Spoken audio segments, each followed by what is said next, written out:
కోటలో ఈ రైల్వేకి సంబంధించి అండర్ పాస్ గత చాలా రోజులుగా పెండింగ్ ఉండే ఈ ప్రజాప్రభుత్వం వచ్చిన తర్వాత గౌరవ ముఖ్యమంత్రి రేవంత్ రెడ్డి గారి నాయకత్వాన ఎక్కువ చొరవ తీసుకొని ఇక్కడ నుండి సమస్యలు సాల్వ్ చేసి అక్కడ టెంపుల్ సమస్య కానీ ఇక్కడ అండర్ పాస్ సమస్య కానీ ఇక్కడ కొంతమంది ఇళ్లకు బిల్లులు పెండింగ్ వల్ల అండర్ పాస్ చాలా డిలే అయింది.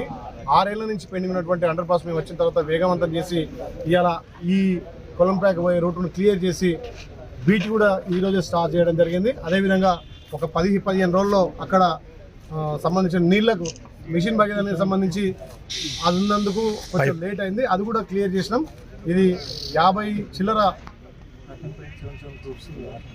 13 కోట్ల చిల్లర పనులను వేగవంతం చేసి కాంట్రాక్టర్ కూడా తొందరగా పిలిపించి అది కూడా వారం 10 రోజుల్లో ఆ పనులు పునరుద్ధరిస్తాం. ఎన్నో రోజుల నుంచి కళ ఆలేరులో ఆనిముత్యం లెక్క ఒక మణిహారం లెక్క ఉన్నటువంటి అండర్ పాస్ను గతంలో ఎన్నో సమస్యలకు గురైనటువంటి అండర్ పాస్ ఇలా వేగవంతం చేసాం. కాంట్రాక్టర్ పిలిచి కూడా ఇలా బీటీ అదేవిధంగా అక్కడ మిషన్ దగ్గర పైప్ లైన్ కంప్లీట్ చేసి అది కూడా రోడ్డు తొందరగా పునరుద్ధరించడానికి మా ప్రభుత్వం ఉంది. అదేవిధంగా ఆలేరులో ఉన్నటువంటి మంచినీటి సమస్య కూడా పూర్తిగా తీర్చడం, ట్యాంకులు కూడా స్టార్ట్ చేస్తాం. మున్సిపల్ బిల్డింగ్ త్వరలోనే పూర్తి చేస్తామని చెప్పి ఆలేరు ప్రజలకు మాటిస్తున్నాం.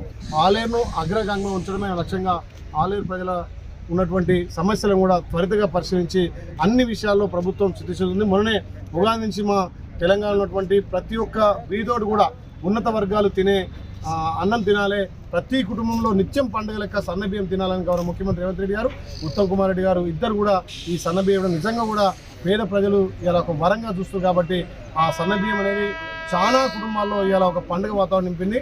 ప్రతి గ్రామంలో చూస్తున్నాం, మేము రోజు ఒక గ్రామంలో భోజనం చేస్తున్నాం. దళితవాడలో అక్కడ ఉన్నటువంటి ST/SC మైనార్టీ కోడలో చేస్తున్నాం.